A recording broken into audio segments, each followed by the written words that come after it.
வணக்கம். இது உங்கள் சிவகாமி ஸ்போக்கன் இங்கிலீஷ். இன்றைக்கி நம்ம ஸ்போக்கன் இங்கிலீஷில் 62வது நாள் கிளாஸ் பார்க்க போகிறோம். இன்றைக்கி என்ன கிளாஸ்னால் நம்ம இந்த சின்ன சின்ன வார்த்தைகள் இப்போ கிளாஸ்லேருந்து ஒரு 2-3 கிளாஸ் வந்து சின்ன சின்ன வார்த்தைகள் அதனோட பயன்பாடு எப்படி இருக்குது, நம்ம பேசும்போதும் சரி எழுதும்போதும் சரி இங்கிலீஷ் கிராமரில் அதனோட பயன்பாடு எப்படி இருக்குன்னு பார்த்துட்டு வரோம். அந்த வகையில் இன்றைக்கி வந்து அதே மாதிரி சின்ன வார்த்தைகள் எடுத்து இதெல்லாம் ரொம்ப முக்கியம். இதெல்லாம் எடுத்து அந்த ஒரு சென்டென்ஸை நம்ம வந்து ஃபார்மேஷன் பண்ணும்போது அது எப்படி பயன்படுது அப்படின்னு சொல்லிட்டு பார்க்கணும். சரிங்களா? ஓகே. இப்போ ஃபஸ்ட்டு வந்து எனிபடி என்னென்ன வார்த்தைகள் என்ன பார்க்க போகிறோம் அப்படின்னா, எனிபடி, எனி ஒன், அப்புறம் வந்து நோபடி, அப்புறம் நோ ஒன், அப்புறம் வந்து நத்திங். இந்த 5 வார்த்தைகளை பற்றி தான் பார்க்க போகிறோம். ஃபஸ்ட்டு வந்து எனிபடி அப்படின்ற வார்த்தை. ஃபஸ்ட்டு வந்து எனிபடி அப்படின்ற வார்த்தைனா, இந்த எனிபடி எனி ஒன் ரெண்டுமே ஒன்று தான். சரிங்களா? இந்த எனிபடி எனி ஒன் அப்படின்ற ரெண்டுமே ஒன்று தான். இப்போ இந்த ரெண்டுமே வந்து நம்ம எப்படி தமிழில் பேசும்போது எப்படி வரும்னா, இப்போது எனிபடி இஸ் தேர் அப்படின்னு கேட்போம். நம்ம கேள்வியில் என்ன கேட்போம்? Anybody is there. நிறைய இங்கிலீஷ் மூவிலாம் பார்த்துருப்பீங்க. எனிபடி இஸ் தேர் அப்படின்னு கேட்டால் யாராச்சும் இருக்கீங்களா அப்படின்னு கேட்பாங்கல்ல. அப்போ அந்த மாதிரி யாராச்சும் நம்ம பேச்சு மொழியில் வந்து யாராச்சும் இருக்கீங்களா அப்படின்னு கேட்போம். கொஞ்சம் ப்ராப்பராக சொல்லணும்னா யாராவது அங்கே இருக்கின்றீர்களா அப்படின்னு சொல்லுவோம். சரிங்களா? இப்போ எனிபடி அப்படின்றது வந்து இந்த வார்த்தை வந்து கேள்வி கேட்கும்போது பயன்படும். சரிங்களா? அதே மாதிரி இந்த எனிபடி அப்படின்ற வார்த்தை வந்து நெகட்டிவாக பதில் சொல்லும்போது பயன்படும். இப்போ எனிபடியும் அப்படி தான், எனி ஒன்றும் அப்படி தான். எனி ஒன் இஸ் தேர் அப்படின்னு கேட்டால் யாராவது இருக்கீங்களா, யாராவது ஒருத்தவங்களாவது அங்கே இருக்கீங்களா, யாராச்சும் ஒருத்தவங்களாவது அங்கே இருக்கீங்களா அப்படின்னா எனி ஒன். ரொம்ப அப்படியே ப்ராப்பராக போகணுன்னா எனி ஒன், எனிபடி, யாராவது இருக்கீங்களான்னு கேட்டால் எனிபடி. அதே மாதிரி தான் எனி ஒன்று சேம் மீனிங் தான். யாராச்சும் ஒருத்தவங்களாவது அங்கே இருக்கீங்களா அப்படின்னு கேட்டால் எனி ஒன் இஸ் தேர் அப்படின்னு கேட்கும்போது. சரிங்களா? அப்போது எனிபடி எனி ஒன் ரெண்டுமே ஒன்று தான். யாராச்சும் ஒருத்தவங்களாவது அப்படின்ற வார்த்தையில் அங்கே நமக்கு பயன்படுது. இப்போ அதே மாதிரி நோபடினா யாருமே இல்லை. நோ ஒன்னாலும் ஒருத்தவங்க கூட இல்லை, யாருமே இல்லை, யாராவது ஒருத்தவங்க கூடமே இல்லை அப்படின்னு சொல்லும்போது நோ ஒன். நோபடினா யாரும் இல்லை, நோ ஒன்னா ஒருத்தவர் கூட இல்லை அப்படின்னு வரும். யாராச்சும் அங்கே நம்ம போய் பார்த்தா அங்கே யாருமே ஒருத்தவங்க கூட இல்லை அப்படின்னு சொல்லுவாங்க, அதுதான் அந்த நோ ஒன். சரிங்களா? யாருமே இல்லைன்றதுக்கும் அங்கே ஒருத்தவங்க கூட இல்லை அப்படின்றதுக்கும் வித்தியாசம் இருக்குது, லைட்டாக வித்தியாசம் இருக்குது. ஆனால் காமனாக பார்க்கும்போது நோபடியும் ஒன்று தான், நோ ஒன்றும் ஒன்று தான். இல்லைன்னா நம்ம யாருமே இல்லை அப்படின்னு சொல்லுவோம். சரிங்களா? புரிஞ்சிச்சா? அப்போ எனிபடி எனி ஒன் ரெண்டும் ஒன்று தான். யாராச்சும் ஒருத்தவங்களாவது அப்படின்னு கேட்போம்ல, அது எனி ஒன். அது நோபடினா யாருமே இல்லை, நோ ஒன்னா ஒருத்தவங்க கூட இல்லை. அப்போ நோனாலே இல்லைன்னு தானே வந்துடுது. அப்போ எனினா யாராச்சும். சரிங்களா? ஓகே, உங்களுக்கு புரிஞ்சிருக்குன்னு நினைக்கிறேன். இந்த எனிபடி எனி ஒன் இந்த ரெண்டுமே வந்து நம்ம எப்பப்பெல்லாம் பயன்படுத்தணும், ஒரு மக்கள் பற்றி பேசும்போது அது ஆணாக இருந்தாலும் சரி பெண்ணாக இருந்தாலும் சரி அவங்கள பற்றி பேசும்போது நம்ம எனிபடி எனி ஒன்னை பயன்படுத்துவோம். அதே மாதிரி நோபடி நோ ஒன் இது ரெண்டுமே எங்கே பயன்படுத்தோம்னா, ஃபார் வந்து திங்ஸ், ஒரு பொருளை பற்றி பேசுகிறப்பெல்லாம் நம்ம நோபடி நோ ஒன் அப்படின்னு பயன்படுத்துவோம். சரிங்களா?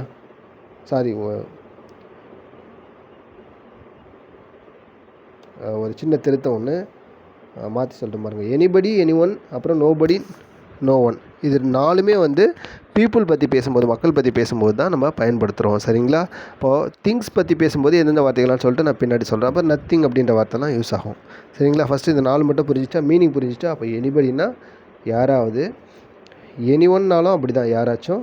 அதில் கொஞ்சம் ஸ்பெசிஃபிக்காக பார்த்தோன்னா யாராச்சும் ஒருத்தவங்களாவது அப்படின்னு கேட்பலாம், அதுதான் அந்த எனி ஒன். இப்போ நோபடினா யாருமே இல்லை, நோ ஒன்னா ஒருத்தவங்க கூட இல்லை அப்படின்னு அர்த்தம். இப்போ யாருமே இல்லைன்றது தான். நோபடினாலும் நோ ஒன்னாலும் ஒருத்தவங்க கூட இல்லை அப்படின்னு அர்த்தம். இப்போ இந்த ஃபஸ்ட்டு கொஸ்டின் பாருங்களேன். இந்த கிளாஸில் யாருமே இல்லை அப்படின்னு சொல்கிறதுக்கு என்ன சொல்லுவீங்க? There is not anybody in the class அப்படின்னு சொல்லலாம். இல்லைனா there is not anyone in the class அப்படின்னு சொல்லலாம். இங்கே ஒன்று நீங்கள் சின்னதாக புரிஞ்சுக்கணும். இந்த எனிபடியும் எனி ஒன்றும் எப்பப்பெல்லாம் பயன்படும்னா, கேள்வி கேட்கும்போது பயன்படும். அதே மாதிரி நெகட்டிவாக பதில் சொல்லும்போது பயன்படும். இந்த 2 இடத்துல தான் பயன்படும். கேள்வி கேட்கும்போது வார்த்தையினோட முதல்ல வரும், நெகட்டிவாக கேட்கும்போது நாட்டு கூட சேர்ந்து வரும், எனிபடியும் எனி ஒன்றும். இப்போ கேள்வி என்னது? இந்த கிளாஸில் யாருமே இல்லை அப்படின்னு சொல்லிட்டு பதிலை சொல்லணும். இது வந்து நெகட்டிவான பதில். சரிங்களா? நெகட்டிவான பதில், பாசிட்டிவான பதில் இல்லை. இந்த கிளாஸில் எல்லோரும் இருக்காங்க அப்படின்னு சொன்னால் அது வந்து பாசிட்டிவ். இல்லைன்னு சொல்லும்போது நெகட்டிவாக வருதுல பதில். யாருமே இந்த கிளாஸில் யாருமே இல்லைன்னு சொல்லும்போது நெகட்டிவான பதில். அப்போது எனிபடியும் எனி ஒன்னையும் பற்றி நம்ம இங்கே யூஸ் பண்ணிக்கலாம். அப்போ யாருமே இல்லைன்னு சொல்லும்போது அந்த நபர்களை பற்றி பேசுகிறோம். இப்போ anybody, anyone, nobody, no one, இது எல்லாமே மனிதர்களை பற்றி பேசும்போது பயன்படக்கூடிய வார்த்தை. ஸோ அப்போ தேர் இஸ் நாட் எனிபடி இந்த கிளாஸ் அப்படின்னு சொல்லலாம். இல்லை there is not anyone இந்த கிளாஸ் அப்படின்னு சொல்லலாம். ரெண்டுமே வந்து அந்த கிளாஸில் யாருமே இல்லைன்னு தான் அர்த்தம். அடுத்தது கேள்வியாக வரும்போது, இது ஃபஸ்ட்டு மேலே பார்த்து வந்து நெகட்டிவாக பதில் வரும்போது எனிபடி, எனி ஒன் அப்படின்னு வரும்னு சொன்னேன்னா, இப்போ கேள்வியில் வரும்போது எனிபடியும் பயன்படுத்திக்கலாம், எனி ஒன்னையும் பயன்படுத்திக்கலாம். அப்போ வாக்கியத்தோட முதல்ல வந்துடும். கேள்வியில் வந்து கேட்கும்போது யாராச்சும் ஒருத்தவங்களாவது அப்படின்னு கேட்கும்போது கேள்வியோட முதல்ல வந்துடும். எனிபடி இஸ் தேர் அப்படின்னு கேட்டால் யாராச்சும் இருக்கீங்களா, எனி ஒன் இஸ் தேர்னா யாராச்சும் ஒருத்தவங்களாவது அங்கே இருக்கீங்களா அப்படின்ற மாதிரி வந்துடும். சரிங்களா? அப்போது யாராச்சும் இருக்கீங்களா அப்படின்னு கேட்டால் எனிபடி இஸ் தேர், இல்லைனா எனி ஒன் இஸ் தேர் அப்படின்னு கேட்கலாம். ஓகேங்களா? இங்கே பாருங்கள், அடுத்தது யார் இந்த கிளாஸில் இருக்கா அப்படின்னு ஒரு கேள்வி வருது. யார் அந்த கிளாஸில் இருக்கா அப்படின்னு கேட்குறாங்க. ஸோ அப்படி கேட்கும்போது நம்ம என்ன சொல்கிறோம், who is in that class அப்படின்னு சொல்லிட்டு உங்கள் ஸ்கூல் மிஸ் கேட்குறாங்க. ஹூ இஸ் அங்கே கொஞ்சம் சத்தம் கேட்குற மாதிரி இருக்குப்பா, யார் அந்த கிளாஸில் இருக்கா அப்படின்னு கேட்கும்போது அங்கே யாருமே இல்லை மேம் அப்படின்னு சொல்லும்போது எப்படி சொல்லுவோம், நோ ஒன் இஸ் தேர் அப்படின்னு சொல்லலாம், இல்லை நோபடி இஸ் தேர்ன்னு சொல்லலாம். சரிங்களா? நோ ஒன் இஸ் தேர்ன்னு சொல்லலாம், இல்லை நோபடி இஸ் தேர் அப்படின்னு சொல்லிக்கலாம். ரெண்டுத்துக்குமே மீனிங் என்ன, நோ ஒன் அப்படின்னாலும் நோபடி இல்லைனாலும் யாருமே இல்லைன்னு தான் அர்த்தம். அவ்வளோதான், சிம்பிளாக ஞாபகம் வச்சுக்கிங்க. அப்போது நீங்கள் அப்படியே நடந்து போயிட்டீங்க உங்கள் கிளாஸ் ரூமில், உங்கள் மிஸ் வராங்க ஆப்போசிட்டில், அப்பா என்னப்பா அந்த கிளாஸில் சத்தம் கேட்குது, அங்கே யாராச்சும் இருக்காங்களா, அந்த கிளாஸ் ரூமில் யாராச்சும் இருக்காங்களா, who is in that class, அந்த கிளாஸ் ரூமில் யார் இருக்கா, யாராச்சும் இருக்காங்களா அப்படின்னு கேட்கும்போது இல்லை மேம் யாருமே இல்லைன்னு சொல்கிறப்போ நம்ம நோபடி, நோ ஒன் இந்த ரெண்டு வார்த்தையும் யூஸ் பண்ணிக்கலாம். நோபடி, நோ ஒன் ரெண்டுமே யாருமே இல்லை அப்படின்னு அர்த்தம். சரிங்களா? இங்கே பாருங்களேன், nobody is equal to not plus anybody, அதெல்லாம் இங்கே தேவையில்லை. ஜஸ்ட் நோபடி, நோ ஒன்னா யாருமே இல்லை அப்படின்னு எடுத்துக்கங்க. அடுத்தது எனிபடி. ஃபஸ்ட்டு இது கொஞ்சம் ப்ரீஃபாக பார்த்துக்கலாம். எனிபடி அப்படின்ற வார்த்தையை வந்து நம்ம எப்போ யூஸ் பண்ணுவோம், கேள்வி கேட்கும்போது முதல்லையும் நெகட்டிவாக பதில் சொல்லும்போதும் யூஸ் பண்ணுவோம். சரிங்களா? இப்போ பாருங்களேன், அதே மாதிரி இந்த எனிபடிக்கு முன்னாடி எப்போவுமே நாட் சேர்ந்து வரும். எனி அப்படின்ற வார்த்தைகளுக்கு முன்னாடி நெகட்டிவாக சொல்லும்போது நாட் சேர்ந்து வரும். பாருங்கள்,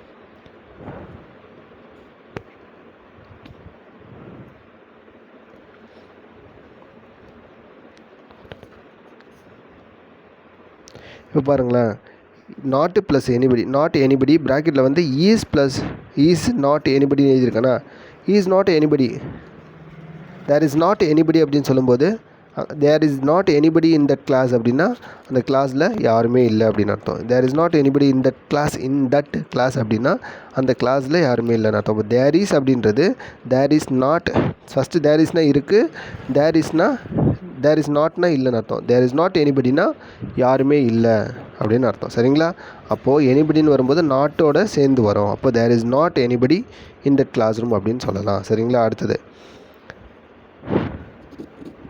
அப்போ இன்னொரு டைம் நம்ம சொல்லுவோம்ல, சில டைம் தனியாக விட்டுட்டு போயிட்டோன்னா, எனக்கு இங்கே யாருமே தெரியாதுங்க, என்னங்க என்னை தனியாக விட்டுட்டு போகிறீங்க, I don't know anybody here அப்படின்னு சொல்லும்போது எனக்கு இங்கே தெரியாது அப்படின்னு சொல்லும்போது ஐ டோன்ட் நோ எனிபடி, எனக்கு யாருமே தெரியாது. அப்போ பதில் கூட நெகட்டிவாக வருதுமா, டோன்ட்டு நோ எனிபடி. அப்போ எனிபடி வந்தால் பதில் வந்து நெகட்டிவாக வரும்போது பயன்படுன்னு சொன்னா இல்லையா? அவங்க பாருங்கள், I don't know anybody here அப்படின்னா இங்கே எனக்கு யாருமே தெரியாது அப்படின்ற மாதிரி நம்ம சொல்லணும். சரிங்களா? ஓகே, அடுத்தது, have not got anybody here. அப்புறம் இன்னொரு டைமில் சொல்லுவோம், இந்த ரூமில் என்னை இங்கே உட்கார வச்சுட்டு போறியே, இங்கே யாருமே இல்லைப்பா, நான் மட்டும் தனியாக தான் இருக்கேன், உனக்கு தெரியுமா, இந்த ரூமில் என்னை விட்டுட்டு போனல, நான் மட்டும் இங்கே தனியாக தான் இருந்தேன், யாருமே இங்கே இல்லை தெரியுமா, I was alone, I have not got anybody here. கொஞ்சம் மாற்றி சொல்லிக்கிறேன், I am alone, I have not got anybody ஹியர்னா நான் இங்கே தனியாக தான் இருக்கிறேன், இங்கே யாருமே இல்லை அப்படின்னு சொல்லும்போது அப்போ ஹேவ் நாட் ப்ளஸ் எனிபடி வந்தாலே நாட் வரும்னு சொன்னால I have not got anybody அப்படின்னு சொல்லலாம். I have not got anybody அப்படின்னு சொல்லலாம். சரிங்களா? அப்போ இங்கே யாருமே இல்லை, நான் மட்டும்தான் தனியாக இருக்கிறேன் அப்படின்னு சொல்கிறதுக்கு வந்து எனிபடி, யாருமே அப்படின்னு சொல்கிறதுக்கும் அதுதான் யூஸ் ஆகுது. ஐ டோன்ட் நோ எனிபடி, எனக்கு யாரையுமே தெரியாது அப்படின்னு சொல்லும்போது அதான் யூஸ் ஆகுது. தேர் இஸ் நாட் எனிபடி, இங்கே யாருமே அப்படின்னு சொல்லும்போது தான் அதுதான் யூஸ் ஆகுது. ஓகேங்களா? அப்போது யாருமே, எல்லாரையும் ஒரு நிறைய பேர் குறிப்பிட்டு அதில் வந்து இல்லைன்னு சொல்கிறதுக்கு நம்ம எனிபடியும் எனி ஒன்றும் பயன்படும். சரிங்களா? ஓகே, இப்போ எனிபடி உங்களுக்கு புரிஞ்சிருக்கும்னு நினைக்கிறேன். எனிபடி வந்து எப்போவுமே கேள்விக்கு முன்னாடி தான் வரும். ஒரு கேள்வி கேட்க போகிறப்போ முன்னாடி வரும். பதிலில் வந்து நெகட்டிவாக பதில் தரும்போது எனிபடி யூஸ் பண்ணலாம். அடுத்தது வந்து எனிபடிக்கு முன்னாடி நாட் சேர்ந்து வரும். இதுதான் ஒரு 3 ரூல் அந்த எனிபடியில். சரிங்களா? ஓகே ஓகே அடுத்தது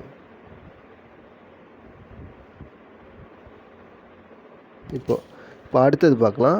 எனிபடி எனி ஒன். அதான் நான் சொன்னல முன்னாடியே, எனிபடி எனி ஒன் ரெண்டுமே ஒன்று தான். சரிங்களா? ரெண்டுமே ஒன்று தான். ஓகே அடுத்தது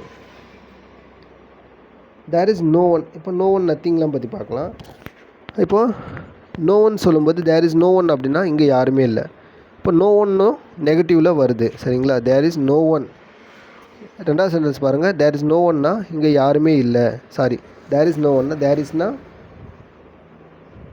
தேர் இஸ் நோ ஒன்னா இங்கே யாருமே இல்லை அப்படின்னு அர்த்தம். There is no one here அப்படின்னா இங்கே யாருமே இல்லை அப்படின்னு அர்த்தம். ஃபஸ்ட்டு இருக்கிற தேர் இஸ் நோ அப்படின்றது வந்து இல்லைன்னு சொல்லுது. சரிங்களா? ஓகே அடுத்தது there is not any one.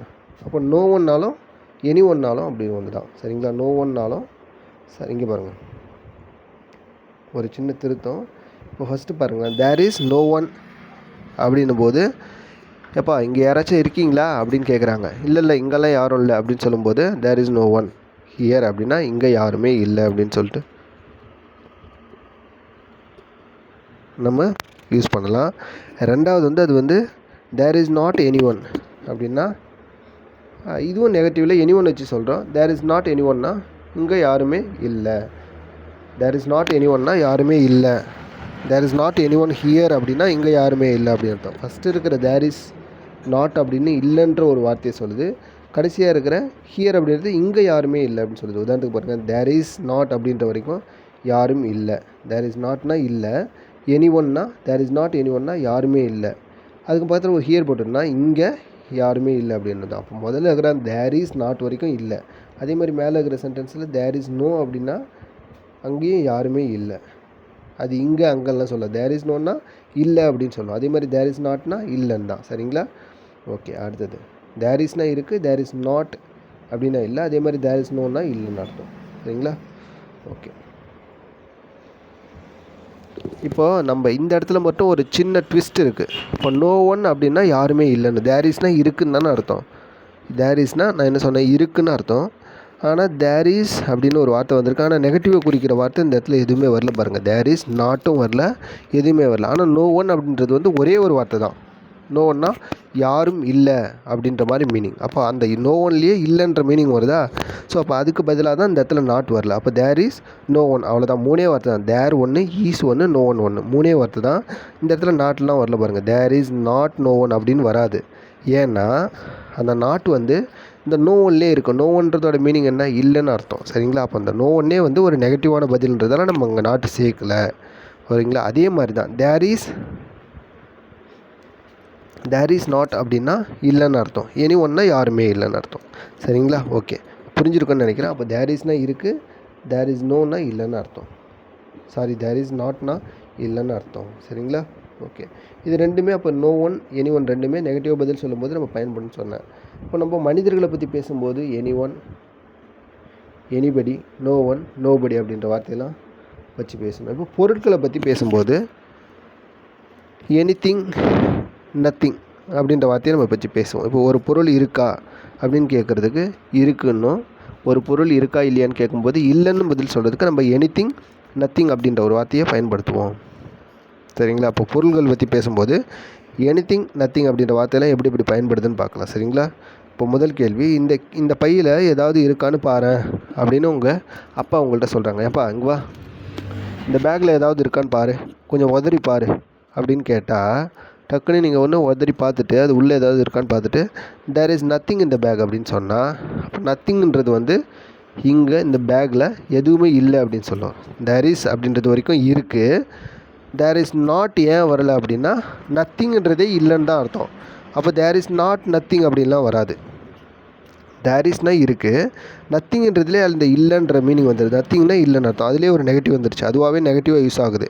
So அப்போது தேர் இஸ் நாட் நத்திங் அப்படின்னு யூஸ் பண்ணாமல் நம்ம தேர் இஸ் நத்திங் அப்படின்னு யூஸ் பண்ணணும். அப்போது தேர் இஸ் நத்திங் இந்த பேக்னால் இந்த பையில் எதுவுமே இல்லைன்னு நீங்கள் சொல்லுவீங்க. தேர் இஸ் நத்திங் இந்த பேக் அப்படின்னா இந்த பையில் எதுவுமே இல்லைன்னு நீங்கள் சொல்லுவீங்க. சரிங்களா? அடுத்தது இதை வேறு மாதிரி கூட சொல்லலாம். அப்புறம் இதை நத்திங்னு வச்சு சொல்லாமல் எனிதிங் வச்சு சொல்லும்போது தேர் இஸ் நாட் எனிதிங். தேர் இஸ்னால் இருக்குது, தேர் இஸ் நாட்னா இல்லை, எனிதிங்னா எதுவுமே இல்லை. தேர் இஸ் நாட் எனிதிங் அப்படின்னா தேர் இஸ் நாட் எனிதிங் இந்த பேக்லாம், இந்த பேக்கில் எதுவுமே இல்லை அப்படின்னு சொல்லிக்கலாம். இல்லைனா தேர் இஸ் நத்திங் இந்த பேக்னால் இந்த பையில் ஒன்றுமே இல்லை. இப்போ எதுவுமே இல்லைன்னு சொல்கிறதுக்கும் ஒன்றுமே இல்லைன்னு சொல்கிறதுக்கும் ஒரு வித்தியாசம் இருக்குது. ஆனால் எல்லாமே ஒன்று தான். அதில் ஒன்றுமே இல்லை, வேறு எம்டியாக இருக்குன்னு அர்த்தம். தேர் இஸ் நத்திங் இந்த பேக் அப்படின்னு சொல்கிறதுக்கும் தேர் இஸ் நாட் எனிதிங் அப்படின்றதுக்கும் வித்தியாசம் இருக்குது. இந்த நத்திங் இந்த பேக் அப்படின்னா ஒன்றுமே இல்லை. Anything there is not anything இந்த பேக்னால் இந்த பையில் எதுவுமே இல்லை அப்படின்றது. ஆனால் மொத்தத்தில் அந்த பையில் இல்லை. அதை தான் நம்ம இந்த இடத்துல 2 வாரியாக நம்ம ஒரே சென்டென்ஸை நெகட்டிவில் சொல்கிறோம். சரிங்களா? இப்போ எனிதிங் வரும்போது நாட் முன்னாடி வருது. ஆனால் இந்த இடத்துல தேர் இஸ் நத்திங்னும் போது தேர் இஸ் பக்கத்தில் நத்திங், நோ ஒன் அப்படின்ற வார்த்தையெல்லாம் வந்துடுது. சரிங்களா? அங்கே நம்ம நாட் சேர்க்குறதில்ல. ஏன்னா இந்த நத்திங் அப்படின்ற வார்த்தையை ஒரு நெகட்டிவான வார்த்தையை நம்ம பயன்படுத்துறதால தேர் இஸ் நாட் நத்திங் அப்படின்னு சொல்லாமல் தேர் இஸ் நத்திங் அப்படின்னு சொல்லலாம். ஏன்னா நத்திங்லேயே அந்த நாட் மறைஞ்சிருக்கு, இல்லைன்ற வார்த்தை மறைஞ்சிருக்கு. அதுவே ஒரு நெகட்டிவ் கேஸாக, இந்த நெகட்டிவ் சொல்லக்கூடிய வார்த்தையாக பயன்படுறதால நம்ம தேர் இஸ் நத்திங் இந்த பேக் அப்படின்னு சொல்லிடுறோம். சரிங்களா? ஓகே. அப்போ நத்திங், எனிதிங் அப்படின்னு சொல்லும்போது இது ரெண்டுமே நம்ம ஒரு பொருள்களை பற்றி பேசும்போது அதில் இல்லைன்னு சொல்கிறப்போ பயன்படுத்தக்கூடிய வார்த்தையாக இருக்குது. ஓகே. அடுத்தது ஐ கேனாட் ரிமெம்பர் எனிதிங்னா, ஏன்பா கொஞ்சம் நினச்சி பாரு, ஒரு 2 வருஷத்துக்கு முன்னாடி நம்ம ஒரு பேங்க்கில் கொஞ்சம் அமௌண்ட் சேர்த்து வச்சுமே, அதில் நீ கூட ஒரு இன்டர்நெட்டில் ஒரு மொபைல் பேங்கிங்கில் ஒரு பாஸ்வேர்ட் செட் பண்ண, அது எனக்கு ஞாபகம் இருக்கா, கொஞ்சம் நினச்சி பாருப்பா அப்படின்னு கேட்குறாங்க. அப்படின்னு கேட்கும்போது இல்லை எனக்கு கொஞ்சம் கூட ஞாபகம் இல்லை. ஐ கேனாட் ரிமெம்பர் எனிதிங்னா எனக்கு எதையுமே நினச்சி பார்க்க முடியல. ஐ கேனாட் ரிமெம்பர் ஞாபகத்தில் இல்லை, நினைவில் இல்லைன்னு சொல்லும்போது ஐ கேனாட் ரிமெம்பர் எனிதிங்னா எனக்கு எதுவுமே நினைவில் இல்லை. அப்போது ஐ கேனாட் ரிமெம்பர் எனிதிங் அப்படின்னு வருது பாருங்கள். அப்போது எனிதிங் வந்துட்டாவே முன்னாடி நாட் அப்படின்ற வார்த்தை வரும். ஐ கேனாட் ரிமெம்பர் எனிதிங்னா எனக்கு எதுவுமே நினைவில் இல்லை அப்படின்னு மாதிரி வரும். சரிங்களா? இப்போ உங்களுக்கு புரிஞ்சிருக்குன்னு நினைக்கிறேன். அடுத்தது பாருங்கள். இப்போ நத்திங்னா என்ன அர்த்தம்? ஒன்றும் இல்லை. எனிதிங்னா எதுவுமே இல்லை, நத்திங்னா ஒன்றும் இல்லை, அவ்வளோதான். மொத்தத்தில் ரெண்டுமே இல்லை, அவ்வளோதான். சரிங்களா? அப்போது ஃபஸ்ட்டு சென்டென்ஸ் பாருங்கள். அவன் என்ன சொன்னான் அப்படின்னு கேட்கும்போது அவன் என்னன்னு சொன்னான் தெரியுமா? அவன் ஒன்றுமே இல்லைன்னு தான்டா சொன்னான். நீ ஏன்டா இப்படி ஆகுற, நீ ஏன் இப்படி டென்ஷன் ஆகுற, அவன் ஒன்றுமே இல்லைன்னு தான் சொன்னான் அப்படின்னு சொல்லும்போது he said nothing. அவன் என்னடா சொன்னான் அவங்ககிட்ட, ரொம்ப சீக்கிரட்டாக ஏதோ கொஞ்சம் இன்னும் நம்ம தனியாக பேசுனீங்களே, என்ன சொன்னான் அப்படின்னு சொல்லும்போது அவன் ஒன்றுமே சொல்லலை, நாங்கள் வேறு கதையை பற்றி பேசிக்கிட்டு இருந்தோம், அவன் ஒன்றுமே சொல்லலை அப்படின்னு சொல்லும்போது he said nothing அப்படின்னு நம்ம சொல்லிக்கலாம். சரிங்களா? அப்போ நத்திங்னா ஒன்றுமே இல்லை அப்படின்னு அர்த்தம். அதே மாதிரி இப்போ ஏம்மா பசியோடு வரீங்க, காலேஜ் போயிட்டு வீட்டுக்கு போகிறீங்க, ஏம்மா சாப்பிட்றதுக்கு ஏதாவது இருக்கா, அம்மா சொல்லுமா அப்படின்ட்டு கேட்கும்போது ஏடா சாப்பிட்றதுக்கு ஒன்றுமே இல்லை, ஒரு 2 மணி நேரம் வெயிட் பண்ணி சமைச்சு தரேன் அப்படின்னு சொல்லும்போது சாப்பிட்றதுக்கு ஒன்றுமே இல்லைன்னா நத்திங் டு ஈட். அதுவே இங்கே பாருங்கள், இந்த சென்டென்ஸ் தான் நம்ம நிறைய சொல்லுவோம். அப்போ nothing to eat, nothing to speak, உங்ககிட்ட பேசுகிறதுக்கு ஒன்றுமே இல்லைடா. நத்திங் டு ஸ்பீக்னா பேசுகிறதுக்கு ஒன்றுமே இல்லை. நத்திங் டு டூனா செய்கிறதுக்கு ஒன்றுமே இல்லை. நத்திங் டு ஸ்மைல்னால் இதில் சிரிக்கிறதுக்கு ஒன்றுமே இல்லையே, நத்திங் டு ஸ்மைல். அதே மாதிரி நத்திங் டு திங்க் அப்படின்னா இதில் யோசிக்கிறதுக்கு ஒன்றுமே இல்லையா, நத்திங் டு திங்க் அப்படின்னு சொல்லிடலாம். சரிங்களா? ஓகேங்களா? அப்போது நத்திங் டு ஈட்னா சாப்பிட்றதுக்கு ஒன்றுமே இல்லை அப்படின்னு சொல்லலாம். அதே மாதிரி இதையே எனிதிங் வச்சு சொல்லும்போது நாட், இப்போ பாருங்களேன், ஃபஸ்ட்டு சொல்லும்போது there is nothing to eat, அப்படின்னா சாப்பிட ஒன்றும் இல்லை. ஃபஸ்ட்டு இருக்கிற தேர் இஸ் அப்படின்றது இருக்குன்னு சொல்லுது, அது கூட நத்திங் சேரும்போது இல்லைன்னு ஆகிடுது. என்ன இல்லைன்னு ஆகிடுது? சாப்பிட எதுவும் இல்லைன்னு ஆகிடுது. அதுக்கு அடுத்தது இப்போ எனிதிங் வச்சு சொல்லும்போது there is not anything to ஈட்னா சாப்பிட்றதுக்கு எதுவுமே இல்லை அப்படின்ற மாதிரி மீனிங்கில் வந்துடுது. ஓகே. இப்போ அடுத்தது பாருங்களேன், அதுதான் ஐ கேனாட் ரிமெம்பர் எனிதிங்னா எனக்கு யாருமே ஞாபகத்தில் இல்லை அப்படின்ற மாதிரி வந்துடும். சரிங்களா? ஓகே. அப்போ எனிதிங், எனிபடி இதெல்லாம் வரும்போது நாட் சேரும், அது நெகட்டிவாக பயன்படும். நத்திங், நோ ஒன்று வரும்போது அதுக்கு முன்னாடி நாட்லாம் வராது. அப்படியே there is, there are, there was அப்படின்ற வார்த்தைகள் வரும். அந்த நோ ஒன்றும் இல்லை நத்திங்கும் வரும்போது, இல்லை நோபடியோ வரும்போது அது கூட அதுக்கு முன்னாடி நெகட்டிவாக வார்த்தையெல்லாம் நம்ம சேர்க்கக்கூடாது. அப்படி சேர்த்தோன்னா சென்டென்ஸ் தப்பாகிடும். சரிங்களா? ஓகே, இப்போ புரிஞ்சிருக்கும்னு நினைக்கிறேன். அப்போது இந்த நோபடி அப்படின்ற வார்த்தையும் நோ ஒன் அப்படின்ற வார்த்தையும் கொஸ்டினாக வரும்போது நம்ம கேள்வியோட முதல்ல அது ஒரு கொஸ்டினாக வரும்போது கேள்வியோட முதல்ல ஒரு சென்டென்ஸ் எழுதுகிறோம். அந்த சென்டென்ஸ் வந்து கேள்வி வாக்கியமாக இருக்குது, அதாவது கொஸ்டின் டைப்பில் இருக்குது, கேள்வி கேட்குற மாதிரி இருக்குது. அதில் முன்னாடி வந்து நம்ம நோபடியும் நோ ஒன்னையும் நம்ம சேர்த்துக்கலாம். சரிங்களா? அதே மாதிரி எனிபடி எனி ஒன் நம்ம வாக்கியத்தோட முதல்ல கேள்வி கேட்கும்போது சேர்த்துக்கலாம்னு சொன்னால், இப்போ நோபடியும் சேர்த்துக்கலாம், நோ ஒன்னையும் சேர்த்துக்கலாம். சரிங்களா? இப்போது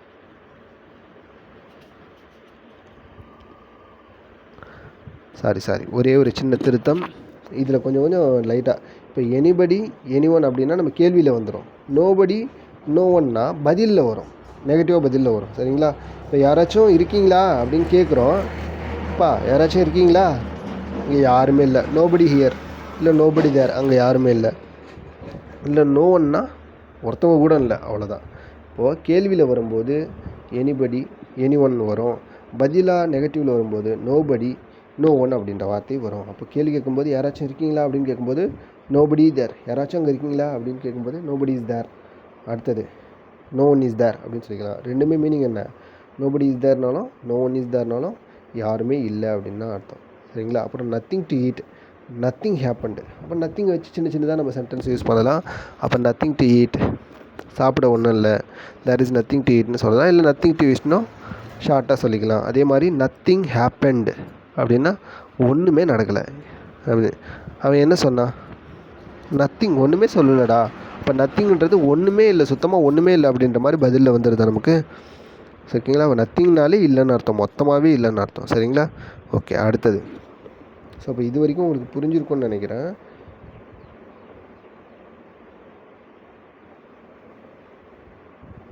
ஸோ இப்போ இந்த சென்டென்ஸில் உனக்கு என்ன வேணும்? வாட் டு யூ வாண்ட் அப்படின்ட்டு உங்கள்கிட்ட ஒரு கேள்வி கேட்குறாங்க. திருன்னு முடிச்சுட்டு எனக்கு ஒன்றுமே வேணாங்க, செம்ம பசி. ஆனால் நிறைய இடத்துல சொல்லுவோம்ல, இல்லைங்க எனக்கு ஒன்றும் வேணாம் அப்படின்னு சொல்லுவேன்ல, நத்திங் அப்படின்னு சொல்லுவேன்ல, அதுதான் அந்த நத்திங்னா எனக்கு ஒன்றும் தேவையில்லை. இப்போ நத்திங்னா என்ன வேணும்னு கேட்குறாங்க. இப்போ ஒன்று வேணாம்னு நான் சொல்லும்போது நத்திங் சார் அப்படின்னு சொல்லிக்கலாம். யாராச்சும் இருக்கீங்களா அப்படின்னு கேட்கும்போது இல்லை, நோபடி அப்படின்னு நம்ம சொல்லிக்கலாம். எனிபடி இஸ் தேர் அப்படின்னு கேட்கும்போது நோபடி அப்படின்ற வார்த்தை வரும். இப்போ எனி ஒன் இஸ் தேர்னாலும் நோ ஒன் இஸ் தேர் அப்படின்னு சொல்லிக்கலாம். சரிங்களா? அப்போது வாட் யூ வாண்ட்னு கேட்கும்போது நத்திங் வந்து பதிலில் நெகட்டிவ் வருது, நோபடியும் வந்து பதிலில் நெகட்டிவில் வருது. எனி ஒன்று கேள்வி கேட்கும்போது நோ ஒன்று வருது, எனிபடின்னு கேள்வி கேட்கும்போது நோபடி. எனி ஒன்னா யாராவது, நோபடினா யாருமே இல்லை. யாராச்சும் ஒருத்தவங்களாவதுன்னா எனி ஒன், நோ ஒன்னா யாரும் ஒருத்தவங்க கூட இல்லை அப்படின்னு வந்துடும். அடுத்தது எனிபடின்னு கேட்கும்போது யாராச்சும், நோபடின்னா யாருமே இல்லை அப்படின்ற மாதிரி மீனிங்கில் வந்துடும். அப்போ ரெண்டாவது சென்டென்ஸ் பாருங்கள். ஹூ நோஸ் ஹர் ஹவுஸ், அவனோட வீடு உங்களுக்கு யாருக்கிட்ட தெரியும்? அந்த பொண்ணு 2 நாளாக ஸ்கூலுக்கு வரலப்பா, அந்த பொண்ணு போய் கூப்பிட்டு வரணும், அந்த பொண்ணோட வீடு உங்களுக்கு தெரியுமா அப்படின்னு கேட்கும்போது ஹூ நோஸ் ஹர் ஹவுஸ் அப்படின்னு கேட்கும்போது ஹூ நோஸ் ஹர் ஹவுஸ் அப்படின்னு கேட்கும்போது, சார் எங்களுக்கெல்லாம் யாருக்குமே தெரியாது சார், 2 நாளாக தான் ஆச்சு, வந்து ஒரு வாரம் தான் ஆச்சு அந்த பொண்ணு வந்து ஜாயின் பண்ணி ஸ்கூலில், அதை பற்றி எங்களுக்கு அந்த அட்ரஸ்லாம் தெரியாது சார் அப்படின்னு சொல்லும்போது, இங்கே யாருக்குமே தெரியாதான் சார் அப்படின்னு சொல்லும்போது நோபடி நோஸ் ஹர் ஹவுஸ் அப்படின்னு சொல்லிக்கலாம். இல்லை no one knows her house அப்படின்னு சொல்லிக்கலாம். அப்போது ஹூ நோஸ் ஹர் ஹவுஸ் அப்படின்னு கேட்கும்போது அவளோட வீடு எங்கே இருக்குது அப்படின்னு சொல்லிட்டு கேட்கும்போது நோபடி நோஸ் இட் அப்படின்னா அதை பற்றி இங்கே யாருக்குமே தெரியலையா. நோ ஒன் நோஸ் இட்னா ஒருத்தவங்களுக்கு கூட அதை பற்றி தெரியலையா அப்படின்ற மாதிரி வந்துடும். அடுத்தது வாட் ஹேப்பன்ட் அப்படின்னு கேட்குறாங்க. அதுக்கு நம்ம சிம்பிளாக சொல்லலாம், நத்திங்னு சொல்லிவிடும். நத்திங்னா ஒன்றுமே நடக்கலை அப்படின்னு சொல்லுவோம், நத்திங் ஹேப்பன்ட் அப்படின்னு சொல்லிடுவோம். அப்போது நத்திங்ன்றது நெகட்டிவாக பதில் சொல்லும் போதும், எனித்திங்ன்றது கேள்வி கேட்கும்போது நெகட்டிவாக பதில் சொல்லும் போதும் பயன்படுது. இந்த பயன்பாடு தான் நீங்கள் முதல்ல புரிஞ்சுக்கணும். இப்போ இங்கே பாருங்கள், சிம்பிளாக கொஞ்சம் சின்னதாக சம்மரைஸ் பண்ணி சொல்கிறேன். இப்போ கேள்வியில் யாராவது அப்படின்னு கேட்கும்போது எனிபடி எனி ஒன் அப்படின்னு வந்துடும். யாருமே இல்லைன்னு சொல்லும்போது என்னென்ன வார்த்தைகள் வரும்? யாருமே இல்லைன்னா நோபடி நோ ஒன் அப்படின்ற வார்த்தைகள் வரும். ஒன்றும் இல்லை அப்படின்னு போல நத்திங் அப்படின்ற வார்த்தை வருது. புரியுதுங்களா? அப்போ உங்களுக்கு புரியுதா? எனிபடி எனி ஒன் அப்படின்னா கேள்வியில் வருது, அதே மாதிரி நெகட்டிவாக பதில் சொல்லும்போது வருது. யாருமே இல்லைன்னா எப்படி வருது? நோ ஒன் நோபடின்னு வருது. ஒன்றும் இல்லைன்னா நத்திங்னு வந்துடுது. சரிங்களா? இப்போ இந்த சென்டென்ஸ் பாருங்களேன், இது உங்களுக்கு புரிஞ்சிருக்கும்னு நினைக்கிறேன். அடுத்தது எனிபடி அப்படின்னு கேட்கும்போது கேள்வியில் வரும்போது எப்படி வரும்? எனிபடி இஸ் தேர் அப்படின்னு கேட்கும்போது யாராச்சும் இருக்கீங்களா அப்படின்னா there is not anybody here, யாருமே இல்லை. பதில் நெகட்டிவாக வரும்போது அப்போ எனிபடி அப்படின்ற வார்த்தையை கேள்வி கேட்குறோம், கேள்வியில் வரும். எனிபடி இஸ் தேர்னு கேட்குறோம், அதுக்கு பதில் நெகட்டிவில் சொல்லும்போது there is not anybody here, இங்கே யாருமே இல்லை அப்படின்னு சொல்லுவோம். ஆனால் இந்த எனிபடி அப்படின்ற வார்த்தை வந்து கேள்வியிலையும் நெகட்டிவாக பதில் சொல்லும்போது மட்டும்தான் வரும், பாசிட்டிவான பதில்களில் வராது. அப்படி நீங்கள் யூஸ் பண்ணிங்கன்னா அது தப்பு, சென்டென்ஸ் தப்பாகிடும். சரிங்களா? இப்போது அடுத்தது எனிஒன் அப்படின்ற வார்த்தையை வச்சு சொல்கிறேன். அப்போ இதுவும் கேள்வியில் வரும். நான் சொன்னேன் எனிபடி எனிஒன் ரெண்டுமே கேள்வி கேட்கும்போது வார்த்தையினோட பதில் வரும். அப்போ எனிஒன் இஸ் தேர், யாராச்சும் ஒருத்தவங்களாவது இங்கே இருக்கீங்களா அப்படின்னு கேட்கும்போது நோ ஒன் இஸ் ஹியர், யார் ஒருத்தவங்க கூட இங்கே இல்லை, அவ்வளோதான். நோ ஒன் இஸ் ஹியர்னா ஒருத்தவங்க கூட இங்கே இல்லை அப்படின்னு வந்துடும். அப்போது எனிபடி எனிஒன் ரெண்டுமே கேள்வியில் வருது, பதில் சொல்லும்போது நெகட்டிவ்லேயும் வருது அப்படின்னு நம்ம புரிஞ்சுக்கணும். அடுத்தது நோபடினா இங்கே யாராச்சும் வந்தாங்களாப்பா, இங்கே யாராவது வந்தாங்களா? Anybody come here, sorry anybody came here அப்படின்னு கேட்கும்போது யாராச்சும் இங்கே வந்தாங்களா? No one, sorry nobody come ஹியர்னு சொல்லலாம். இல்லை anyone come here, sorry anyone came here, யாராச்சும் ஒருத்தவங்களாவது யாராவது ஒருத்தவங்க இங்கே வந்தாங்களா அப்படின்னு கேட்கும்போது நோ ஒன் கம் ஹியர், ஒருத்தவங்க கூட இங்கே வரலை அப்படின்னு நம்ம சொல்லலாம். சரிங்களா? அப்போ உங்களுக்கு anybody anyone nobody no one இந்த வார்த்தைகள்லாம் புரிஞ்சிருக்கணும் ஃபுல்லாக. அப்போ நத்திங்னு ஒரு வார்த்தை சொல்லும்போது நம்ம அதை தனியாக யூஸ் பண்ணிக்கலாம். என்ன கேள்வி கேட்குறோமோ அதுக்கு நம்ம தனியாக யூஸ் பண்ணிக்கலாம். சாப்பிட ஏதாவது இருக்கா? ஒன்றுமே இல்லை அப்படின்னு சொல்லும்போது நத்திங் அப்படின்னு சொல்லிக்கலாம். இல்லை, பொதுவாகவே இல்லை, மொத்தத்தில் இல்லை அப்படின்னு சொல்லும்போது நத்திங் அப்படின்ற வார்த்தையை நம்ம யூஸ் பண்ணிக்கலாம். ஓகே, அப்போ இதெல்லாம் உங்களுக்கு புரிஞ்சிருக்கும்னு நினைக்கிறேன். இந்த இதில் ஒரே ஒரு டிஃப்ரென்ஸ் சொன்னேன்ல, நாட் எப்போ வரும், நாட் எப்போ வராது, அது மட்டும் கொஞ்சம் பார்த்துங்க. சரிங்களா? நத்திங் அப்படின்ற வார்த்தைக்கு முன்னாடி நாட்லாம் வராது. சரிங்களா? அது அப்படி வந்துச்சுன்னா நீங்கள் கிராமரில் தப்பு பண்ணுறீங்கன்னு அர்த்தம். ஸோ அதெல்லாம் கொஞ்சம் ரொம்ப மைனூட்டாக பார்க்க வேண்டிய இடம். இந்த இதெல்லாம் வந்து நிறைய கொஷின்ஸில் வந்து செட் பண்ணுவாங்க. சரிங்களா? ஓகே, அதெல்லாம் பார்த்துங்க. அடுத்தது வாக்கியத்தோட முதலில் வரக்கூடிய வார்த்தைகள் என்னென்னா அது எப்படி வருது அப்படின்னு பார்த்துங்க. சரிங்களா? ஓகே, அடுத்தது மக்களுக்கு, அதாவது பீப்புளுக்கும் ஃபார் திங்ஸ்க்கும் நம்ம எந்தெந்த வார்த்தைகளை வந்து கேள்வியிலையும் பதில் சொல்லும்போது நெகட்டிவ் பதில் சொல்லும்போதும் பயன்படுத்துகிறோம் அப்படின்னு பார்த்துங்க. சரிங்களா? தேர் இஸ் நத்திங் இந்த பேக் அப்படின்றதுக்கும் தேர் இஸ் நாட் எனிதிங் அப்படின்ற பேக்கும் இந்த ரெண்டு சென்டென்ஸுமே ஒன்று தான். ஆனால் தேர் இஸ் நாட் நத்திங் அப்படின்னு நம்ம பயன்படுத்தக்கூடாது. ஏன்னா நத்திங் அப்படின்ற வார்த்தையில் இல்லை அப்படின்ற பொருள் மறைஞ்சிருக்கு, அதே வந்து இல்லைன்னு தான் மீன் பண்ணுது. சரிங்களா? ஓகே, அடுத்தது